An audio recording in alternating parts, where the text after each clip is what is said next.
Ah, là.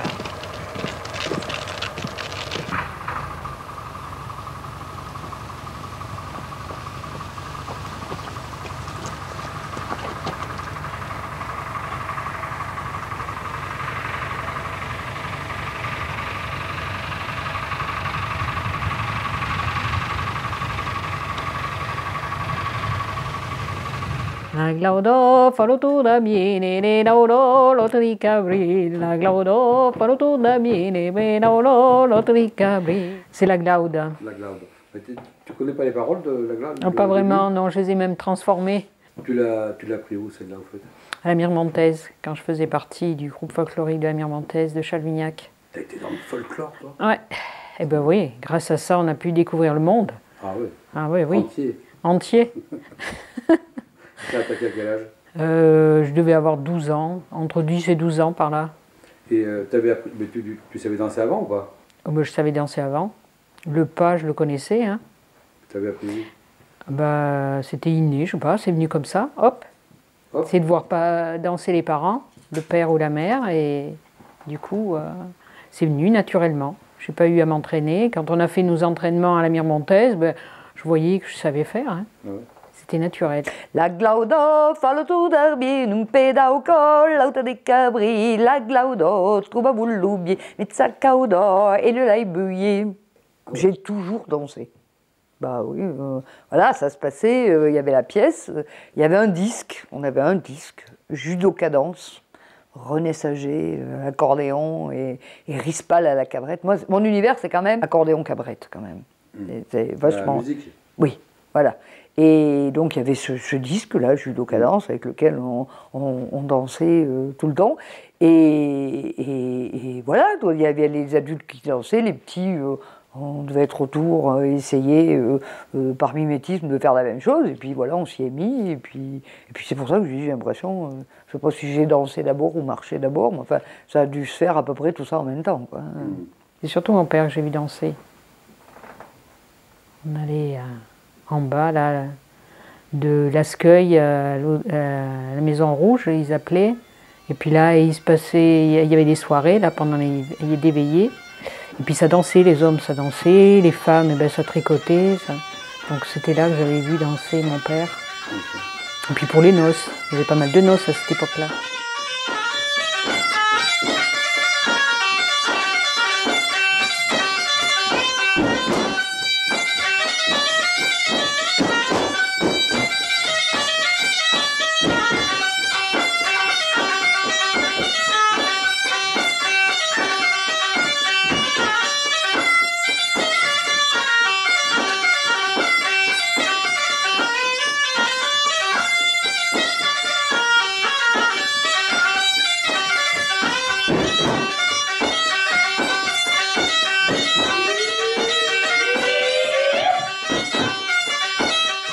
Alors, le groupe folklorique, ça a fixé des choses, puis ça a compliqué des choses.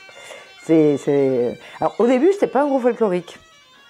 Au début, c'était notre prof de tout au collège. Il était notre prof de français, notre prof d'histoire géo. Et puis après, quand on a été au lycée, c'était notre prof d'occitan. Mais c'était au niveau du collège. Et un jour, parce qu'il était de Chalvignac, il avait sa belle famille à Chalvignac, il dit quand même, cette fête de Chalvignac, il s'y passe pas grand-chose et tout. On est quand même quelques-uns à savoir danser la bourrée, on pourrait faire péter quelques bourrées pour la fête du 15 août. Donc il dit, ma belle-mère, en plus, avait gardé des vieilles tenues, voilà, des tenues des ancêtres dans la maison, et on s'est habillé comme ça, avec un bout de robe, un bout de biode, un bout de machin, on s'est déguisé, et on a dansé des bourrées, mais c'était pas des bourrées chorégraphiées, c'était des bourrées comme on avait l'habitude de les danser, et on s'est lancé là-dedans. Puis ils ont trouvé que c'était tellement bien que Beson m'a dit, et si on montait un groupe folklorique? Mais dans ce groupe folklorique, il y avait des gens qui n'ont pas appris au groupe folklorique à danser. C'était tous des gens qui savaient danser. Alors moi, au départ, on m'avait mis en tant que fille, et puis en fait, c'est révélé qu'il n'y avait pas suffisamment de garçons qui dansaient correctement, bien. Donc du coup, on m'avait habillée en garçon. J'avais le rôle de gars. Même pour tourner la valse, je préfère la danser de mener. Voilà, de mener.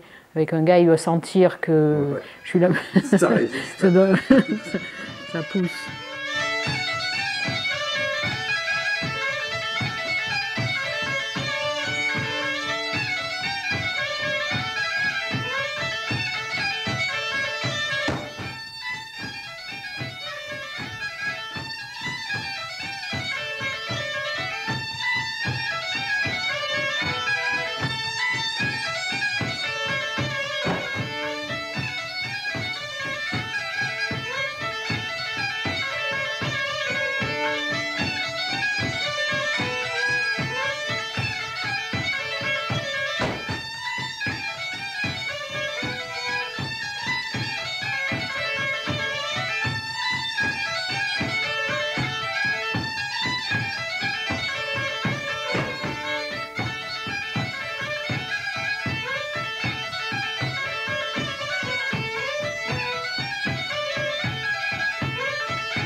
Et après, là, donc, vous avez fait rupture avec le groupe.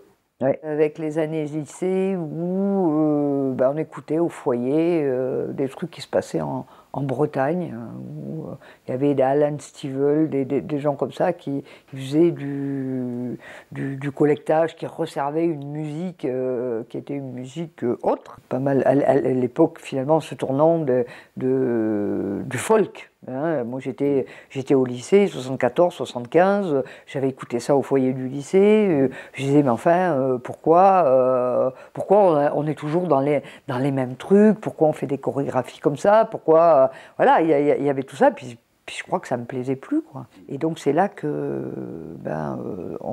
dans ma tête il s'est passé des trucs, quoi. Je me disais quand même, entre la manière dont le père Dubreuil danse la bourrée et la manière dont on danse la bourrée quand on va à la fête à Chavignac, et donc on voyait bien que les gars qui dansaient la bourrée, Bébert Gauthier, le Maquignon, la Chavignac, qui était le compagnon préféré de bourrée de mon père, quand ils dansaient les bourrées ensemble, ça n'avait rien à voir avec ce qu'on faisait à la Mire-Montaise, où au bout d'un moment c'est devenu un truc un petit peu complexe. Et Hélène a raison de dire que c'est ça aussi qui, et je risque pas de dire du mal de gros folklorique, parce que c'est ça aussi qui nous a ouvert des horizons sur autre chose. Nous, on était d'un milieu où on partait pas en vacances, hein, des vacances, il n'y en avait pas. Et s'il n'y avait pas eu la Mire-Montaise, pour voir la mer, aller dans les Alpes ou ailleurs, ou voir la Méditerranée, on n'y serait pas allé comme ça, quoi.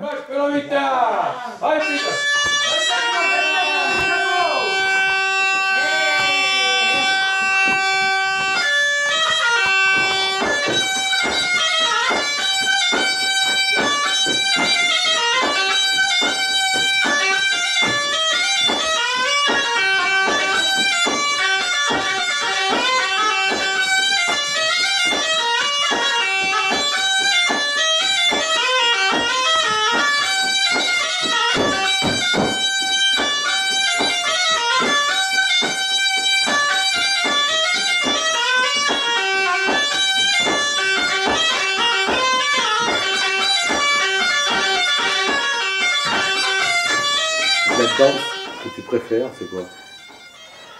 Ben, la bourrée, puis la valse. J'adore la valse. Enfin, la musique traditionnelle, quoi, les danses traditionnelles. Ouais. Bon, je fais un peu de rock, mais c'est surtout les danses traditionnelles. Ouais, Je suis née là-dedans, j'ai baigné là-dedans, et vraiment, ça fait partie... Toi, quand tu entends une bourrée qui est jouée, tu as envie de danser. Ah oui, oui, oui, tout à fait.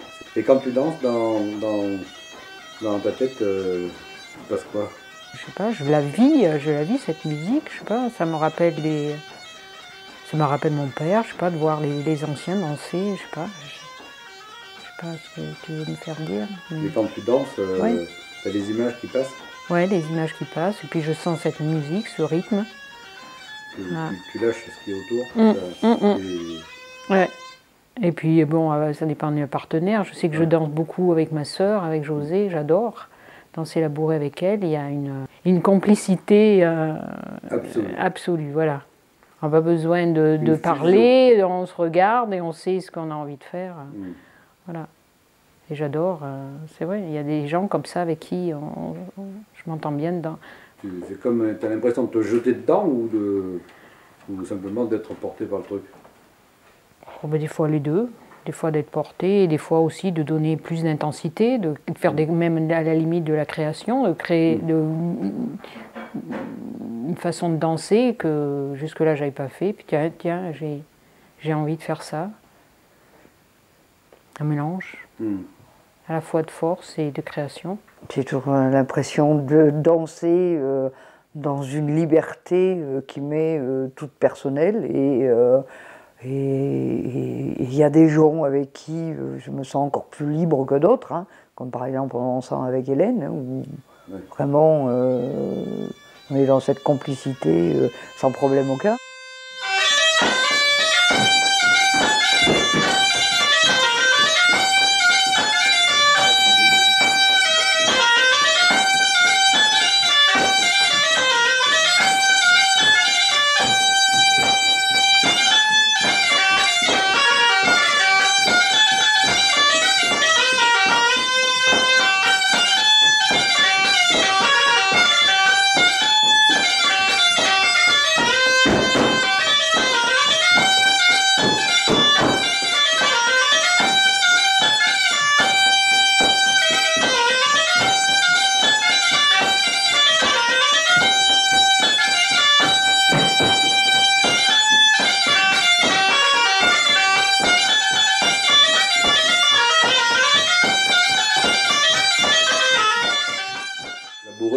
Tu considères que ça t'a construit? Ah ben c'est clair. Ah bon? Ah bah oui, oui, oui. Et labourer, c'est pas que labourer, toute seule labourer. Labourer, c'est dans un environnement où, avec ma frangine, on a quand même eu la chance de vivre une époque où on était sur un autre rythme, les gens vivaient les choses d'un point de vue du lien social et tout, différemment. Nous, on a eu la chance de connaître les veillées. Dans ces moments-là, il y avait des histoires. Dans ces moments-là, il y avait mon père qui fabriquait un rat avec son mouchoir qui faisait courir partout sur le corps, où il faisait peur aux enfants. Enfin, c'était tout ça. Donc je pense qu'après, on a un imaginaire complètement différent. Dans les danses, c'est quelque chose qui me fait lever immédiatement, c'est labourer. Et ta danse préférée, ça serait quoi, toi? Labourer. Labourer. Ah oui, oui. Par-dessus tout. Ah oui, oui. Ah oui, oui, c'est ce que je préfère danser, oui. Ah oui, oui, ça c'est clair. Plus que la valse ou je... Ah oui, oui. Parti, moi, je crois que je débranche complètement et que dans les sensations et dans l'émotion dans laquelle je suis à ce moment-là, je pense que je suis baignée complètement dans cet univers que j'ai connu depuis toute petite. On n'a pas eu dans cette maison tous les bonheurs, hein. On n'a pas fait partie des gens particulièrement favorisés d'un point de vue matériel et tout ça. Mais alors, par contre, je pense qu'on a eu des choses mais qui ne s'achètent pas, justement.